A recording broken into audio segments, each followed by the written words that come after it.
ऐसी बातें सामने आ रही हैं कि छात्रों द्वारा मांग की जा रही है बीपीएससी परीक्षा को रद्द करने के लिए।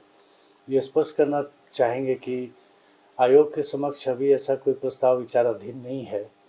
परीक्षा के बाद जो आयोग द्वारा समीक्षा की गई उसमें 912 में 911 सेंटर में जिला पदाधिकारी द्वारा प्रेषित प्रतिवेदन या सेंटर सुपरिटेंडेंट द्वारा जो रिपोर्ट दिए गए 911 केंद्र में सही ढंग से और शांतिपूर्ण रूप से परीक्षा हुई, कदाचार मुक्त। केवल एक सेंटर बापू परीक्षा परिसर में अनियमितता हुई, जिस पर सम्यक विचारोपरांत आयोग ने उस परीक्षा को रद्द कर दिया है, जिसकी 4 जनवरी को पुनर्परीक्षा की तिथि निर्धारित की गई है। अगर कोई मांग कर रहे हैं कि शेष जगह भी परीक्षा रद्द होनी चाहिए, तो उनकी मांग साक्ष्यों के आधार पर होनी चाहिए। आयोग बिना साक्ष्य के, बिना किसी आधार के कोई परीक्षा रद्द नहीं कर सकता है। आयोग डायरेक्ट परीक्षा में इन्वॉल्व नहीं रहता है। आयोग का काम प्रश्न पत्र छपवाकर जिला के ट्रेजरी तक पहुंचा देना है। उसके बाद जिला प्रशासन का काम शुरू होता है।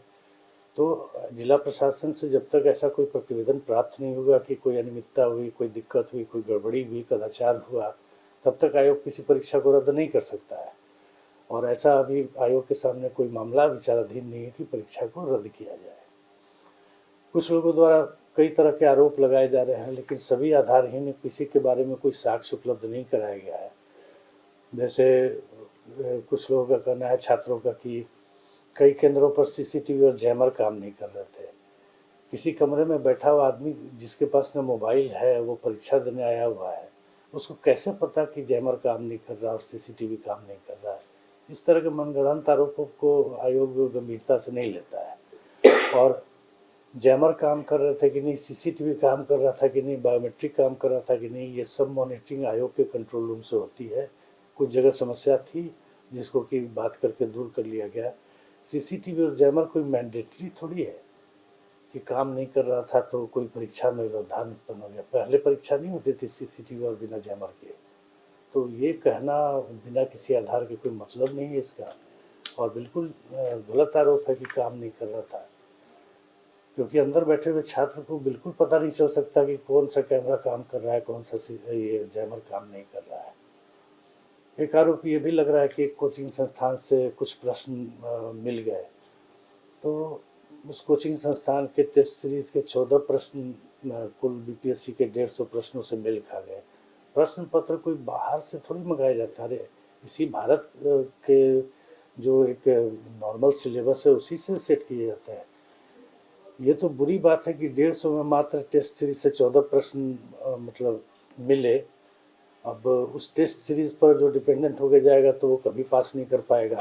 एक तरफ कहा जा रहा है कि आसान प्रश्न पत्र आए थे, तो आसान प्रश्न पत्र आए तो कट ऑफ हार जाएगा, 100 जाएगा, 110 जाएगा 150 में। अगर कठिन प्रश्न आते हैं तो 80 जाएगा। इसमें कौन सी बड़ी बात है? और ये जब कहा जा रहा है कि आसान प्रश्न आए थे तो कट ऑफ ऑब्वियसली हार जाएगा, तो वैसी स्थिति में 14 प्रश्नों का लड़ना कौन सी बड़ी बात है? वो कभी पास करेगा स्टूडेंट? अरे किसी के 14 लड़े होंगे, किसी के 25 लड़े होंगे, किसी के 5 लड़े होंगे, डिफरेंट कोचिंग इंस्टीट्यूट है। अगर किसी का प्रश्न नहीं लड़ रहा है तो फिर वो कोचिंग इंस्टीट्यूट तो मुझे लगता है बंद कर देना चाहिए, क्योंकि स्टूडेंट वहाँ से पढ़ेगा तो कभी पास कर पाएगा। तो ऐसा कुछ नहीं है, आरोप आधारहीन है, तो उसको हम लोग, प्रश्न पत्र लीक का आरोप भी बिल्कुल आधारहीन है।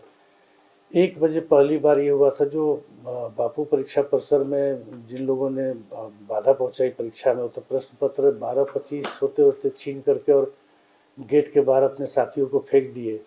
गेट के बाहर अलग जत्था खड़ा था जो प्रश्न पत्र को फोटो खींच के और वायरल किया। ये सब तो हम लोग जानते हैं, ये सब कहना का कोई मतलब नहीं है। प्रश्न पत्र लीक होने का मतलब होता है 11 बजे के पहले लीक होना। 11 बजे के बाद सारे एग्जामिनी चले जाते हैं अपने कक्ष में और बाहर का गेट बंद कर दिया जाता है। वो बिल्कुल बाहरी दुनिया से कट ऑफ रहते हैं, जैमर लगा रहता है, मोबाइल फ़ोन उनके पास नहीं रहता है।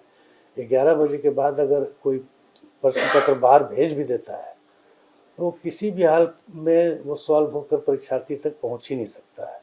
तो ये लीकेज की बात कहना, जो लोग ये आरोप लगा रहे हैं उनको भी पता है कि छात्रों का हजूम जो बापू परीक्षा परिसर में इस तरह की गड़बड़ी किया, सबका सब जो है वो बाहर में फेंका। उसके वीडियोस है बाहर में फेंकते हुए, लहराते हुए। उस पर एक छात्र मनीष कुमार गिरफ्तार भी हुआ है।